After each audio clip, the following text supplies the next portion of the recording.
1985, 87, 89. Golden years for Indian national kabaddi at SAF Games. The mastermind behind these marvelous victories was none other than the legendary raider Mr. Arjun Chakravarti. The name is nowhere now.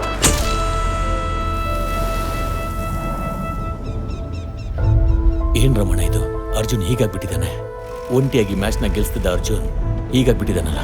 ಹಾಗಾದ್ರೆ ಅವ್ನು ಯಾರಿಗೋಸ್ಕರ ಆಡ್ಬೇಕು sir? ಅವನನ್ನ ಅರ್ಥ ಮಾಡ್ಕೊಳ್ದಿರೋ ಈ ಸಮಾಜಕ್ಕೋಸ್ಕರನ? ಅವನ ಆಸೆನ ಅರ್ಥ ಮಾಡ್ಕೊಳ್ದಿರೋ ಈ ಜನಕ್ಕೋಸ್ಕರನ?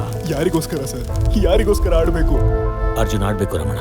ಮುಂದಿನ ಪೀಳಿಗೆಗೆ ಅವನ್ ಗುರಿ ಇನ್ಸ್ಪಿರೇಷನ್ ಆಗ್ಬೇಕು. ಅವಕಾಶ ಬಲವಂತ ಮಾಡಿದ್ರೆ ಅವಸರ ಬಲಹೀನ ಮಾಡ್ಬಿಡುತ್ತೆ ಮಗನೇ. ಅಳ್ಬೇಡ ಮಾವ, ನಿನಗ್ ನಾನಿದ್ದೀನಿ. ನಿನ್ಗೋಸ್ಕರ ಆಡ್ತೀನಿ. ಅರ್ಜುನ್ ಚಕ್ರವರ್ತಿ ಯಾರು ಅಂತ ಇಡೀ ದೇಶಕ್ಕೆ ಗೊತ್ತಾಗೋ ಥರ ಆಡ್ತೀನಿ. ಸೋತೋದೆ ಮಾವ, ಜೀವನದಲ್ಲಿ ಮೊದಲೇ ಸೋತೋದೆ. ಒಂದ್ ವಿಷಯ ನೆನ್ಬಿಟ್ಕೋ ಅರ್ಜುನ್, ಪ್ರತಿ ಸಲ ಎದುರಿಗಿರೋನ್ ಗೆಲುವಲ್ಲ ನಿನ್ನ ಸೋಲು. ಸೋತ್ ಹೋದೆ ಅನ್ನೋ ನಿನ್ನ ಆಲೋಚನೆ ನಿನಗೆ ದಾರಿ ಆಗುತ್ತೆ. ಮೊದಲು ಆ ಆಲೋಚನೆನ ನೀನ್ ಗೆಲ್ಲು.